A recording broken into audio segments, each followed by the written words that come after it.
Andrew Jeune here with your Asian Racing Review, joined as always by Michael Cox, who's the editor of the Asian Racing Report. Michael, day one of the championships at Randwick. The weather played its part, not necessarily in a good way, but the racing was outstanding, and we saw the past and the present of the Hong Kong riding ranks. Before there. A real Hong Kong theme to the day there. Great to be here, Andrew, and back from overseas and back at headquarters in New South Wales.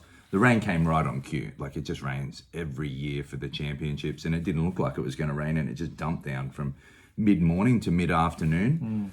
Gave us a heavy track that I thought, look, it played fair in the sense that there wasn't a lane, there wasn't a distinct bias. I'm sure there were some unpredictable results, which we'll get to shortly, but, you know, a good day's racing. Absolutely. There might be some of the future riding ranks of Hong Kong. You never know. Some very good apprentices. We'll save that for another time, maybe, the apprentice riding ranks in Australia at the moment. But the magic of Moreira was full on show there, winning the chairman's on Surefire for Chris Waller, and then also taking out a Group 1 for Waller as well, militarised. Yeah, in the sires. I think there was probably a bit of doubt around Joao Moreira coming into there. He'd ridden some good races in the Middle East in the lead up to this, and he'd had an exceptional record back in Brazil. But, you know, could he step up into this sort of company with these star riders there, J-Mac, Zach Purton, Tom Marquardt, Hugh Bowman, the list goes on. He certainly stamped his presence on this first day with some great rides. I just thought I love the unpredictability and point of difference that Joao Moreira brings to these days. You know, he doesn't, I talked about last week putting some doubts on if we got a wet track, how that would test him and whether he would do his homework on the races. I don't think he did. I don't think it mattered because he just cut the corner in the chairman's. Yeah. Unconventional style, right? Like he just goes the inside, brings this out of form horse from the back, swoops home, breaks the whip rule, which I want to come back to shortly, before the 100, doesn't hit it in the final 100. Just different style. It was, he's a real dangerous presence in the jockey's room or on the track for the other jockeys when he's on these 25-1 chances like militarised, because this is how he made his name in Singapore. He's coming in on outsiders, sparking horses, giving them a different feel.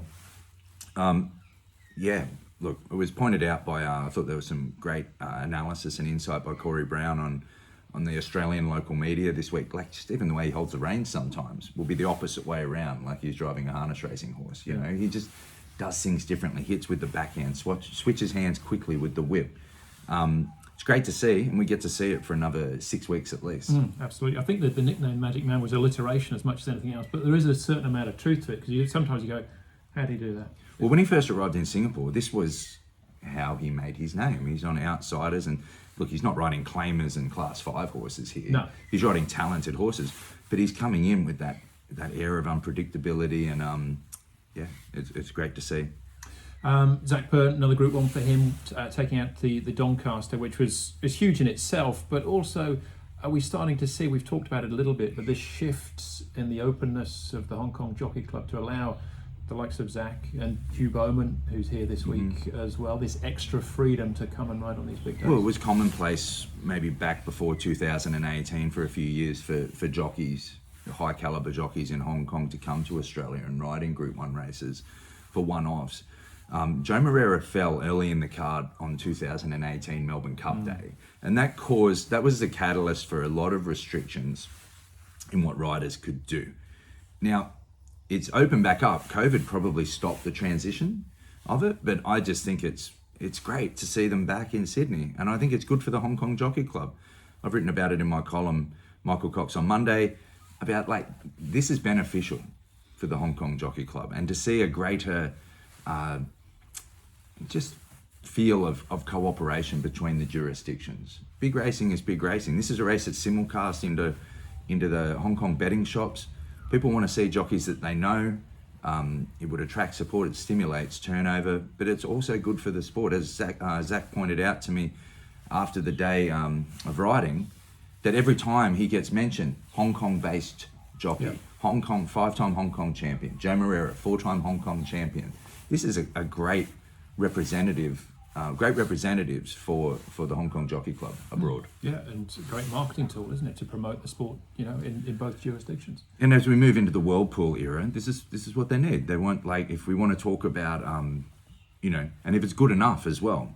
Another point, if it's good enough for international jockeys to come in and take local rides in the Hong Kong Derby, this is why I didn't think it was fair before. Yeah. Really, is that overseas riders could still come in and swoop on Group 1 rides. J-Mac, Hugh Bowman did it for years. He didn't have to come and ride full time. He could come in and take his pick. He won derbies and a QE2. He won Group 1s, but it wasn't reciprocated by the Hong Kong-based riders being allowed to go and ride overseas. Now it is, and I think it's better for everybody. So we're seeing greater collaboration between the two jurisdictions. Yeah, And beyond. it would look like it, and we'll get to that in our next item as well. There's a little bit more to be said on that. Okay. You spoke to Joe. I saw Joe very briefly. He seems very happy just before he's going out, I'm sure, financial fact. Seems in a really good state of mind. Yeah, he's bright, happy. He's with a trainer that he really respects. I think Joe likes to work with a mentor.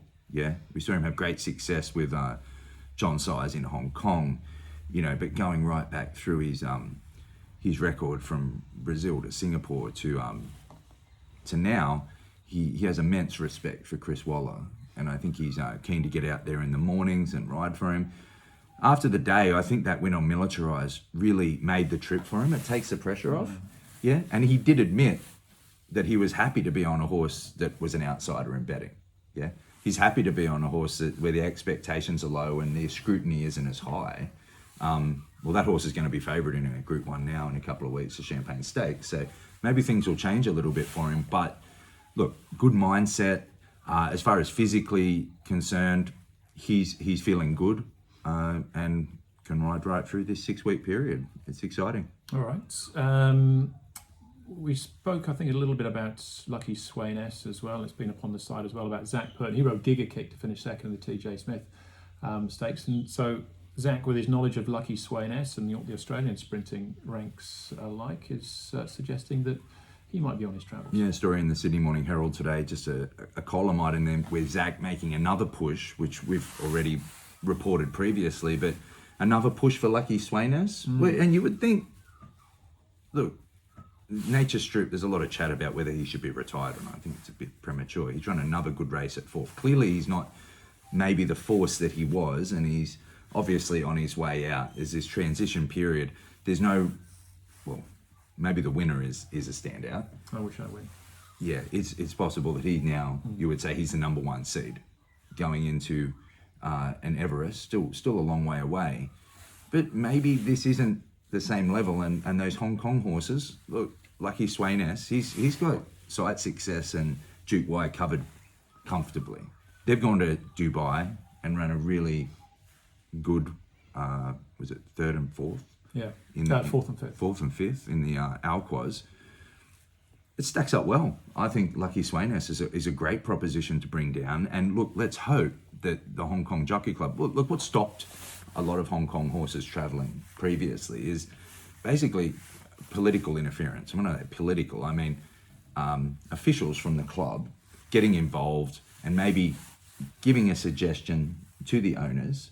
Like a lot of these owners are Hong Kong Jockey Club members first and horse racing fans second almost. The Jockey Club is bigger than the sport in Hong Kong in some ways. So when they get a suggestion that maybe Japan's a better option than Australia, or Royal Ascot's a better place than Australia to campaign a horse, they would tend to listen.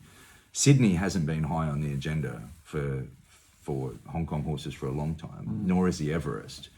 But there might be, watch this space, there could be some soothing over relationships there. So maybe next week of course there's a long-running feud between the CEOs of the Hong Kong Jockey Club, Winfried Engelbrecht-Bresges, and the Racing New South Wales boss, Peter V'landys. Probably, I'd say the two most powerful people in racing. If you did some influence rankings, I don't know who else is in the conversation, but look, they hadn't met eye to eye on a lot of things, but the mail is that Winfried will head down to day 2 of the championships. If that happens, that'd be a great sign for some collaboration between the two jurisdictions. And we saw how many jockeys were on, not just Zach and Joe. We could go through it. The winners on the day, Sam Clipperton. 2. Tim Clark won a Group 1. Chad Schofield won early in the day. There's a lot of crossover between. And Tom as well, the Aussie Tom, but we've seen him in Hong Kong once. So he fits in absolutely anywhere, Tom. Yeah, actually, outside the weighing room after the last era, it was a big Hong Kong reunion. We also saw Tim Clark's current manager, Ty Angland is there, Brett Preble's around, everyone's having a catch up. Steve Ralton, the chief steward now for Racing New South Wales. Chief vet as well, Peter Cole. Yeah, it's a lot of crossover, and it's a pity that at the top that there isn't a more friendly approach, but maybe that's to change, and I would certainly love to see. I think it'd be great to see not just Lucky Sweynesse in the Everest. Imagine Tony Cruz coming down with someone should be after him. Someone should go after California Spangle for a spot in the Everest. Tony Cruz would be an absolute PR hit in Sydney. It would be just great to see a Hong Kong racing legend. What a great promotion for the sport. There you go. Just quickly on Nature Strip, comment rather than question. I'd take him back to Royal Ascot. I still think he's got something to give, and he'd be competitive over there, even if he is just slightly behind them here. But I can't believe the comment. People from outside the training sphere, saying I'd retire him. It's like, would you? Yeah. You're doing better than me. I wouldn't retire him. What was the prize money for fourth? Exactly. He would look. I would. That's easy to say when you don't own him. And look, he's a gelding. Yeah, it's not like he's running a bad race and turning it up and being beaten 20 lengths. He looks amazing. If he's sound and well and enjoying his racing, let's go. Yeah. All right. We'll leave Australia, head to Japan. It was the Osaka Hai on the weekend, and Jack Daw, who was in Hong Kong over Christmas, didn't really perform there. Wasn't able to dictate, but he did on the weekend and only just held on, but he held on all the same. Yeah, unlucky the runner-up, Stars on Earth, but Yutaka Take, what a performance. Becomes the oldest jockey to win a JRA Group 1 at 54 years and 19 days. But what about this for a record? He's also the youngest jockey to win a JRA Group 1 back in 1988. Yeah. That's tremendous. And 19 years of age when he won the St. Leger. Just a lot of the jockeys he'd be riding against weren't even born. Oh, absolutely. And just look, he rated this to absolute perfection. If you have a look at these sectionals, the way he took it away from the middle stages in a 2,000 metre race there at Hanshin, it was really well rated. Great to see Jack Daw back there fluently moving. He's a beautiful, he's a real favourite, fan favourite with that chestnut, the big white socks, and the son of Morris, which was great to see as well. He had 4 runners in the race, and just looking at the breeding of in Japan at the moment, it's at an interesting place with the passing of a number of top sires, including the big daddy of them all, Deep Impact.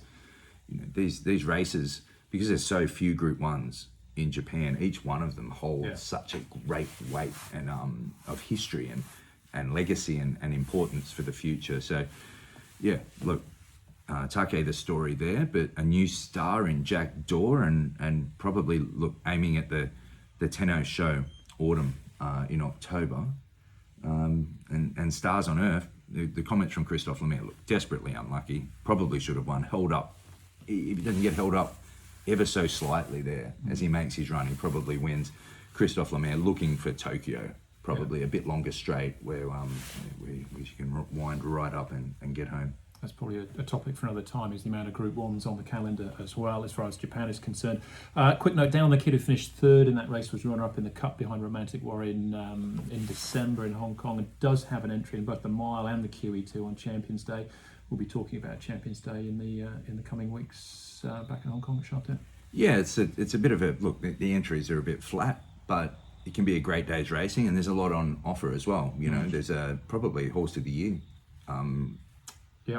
Could be decided on that day. The sprint's obviously a big one. Lucky Sweynesse chasing a big bonus there. So looking forward to that. And what else is on the site this week? Well, just a bit of catching up. If you haven't been on the site, David Morgan's produced some incredible feature writing late last week on Cyrus Poonawalla, one of racing's richest men, and a bit of we titled it The Secret Billionaire. Yeah. I don't think many people would know. Cyrus Poonawalla is the largest producer of vaccines by volume, and a really interesting character with a great history in racing, who's basically, there's that saying in horse racing: if you want to make a small fortune in horse racing, you start with a large one.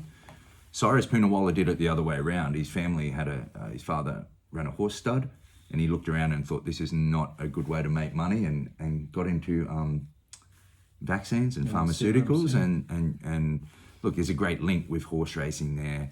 Great insight, and just most of all, tremendous writing from David, and really entertaining read, and that'll segue into some stuff that we've got this week as well. Actually, there's news this week that champion Indian jockey Suraj Naraidu will be in Melbourne, or just out of Melbourne, with Julia Sandhu for 3 months. He has a visa.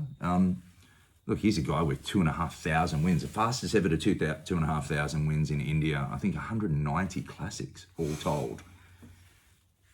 Not a bad one to leg up on the Pakenham or Weather if you had a chance. Exactly. I don't think you'd be panicking. No, that's so he's a great chat. I've got an interview with him that'll be published this week, just about what he gets out of travelling around and riding in different jurisdictions, and just a real student of the game, polished performer, and a real professional. Excellent. All right, look forward to that. Of course, day 2 of the championships coming up at Randwick on the weekend as well. So enjoy that, and thanks as always, Michael. Thank you. All right, there you go. Like and subscribe, follow us on all the major social channels as well, and keep tuning in for more from your Asian Racing Review.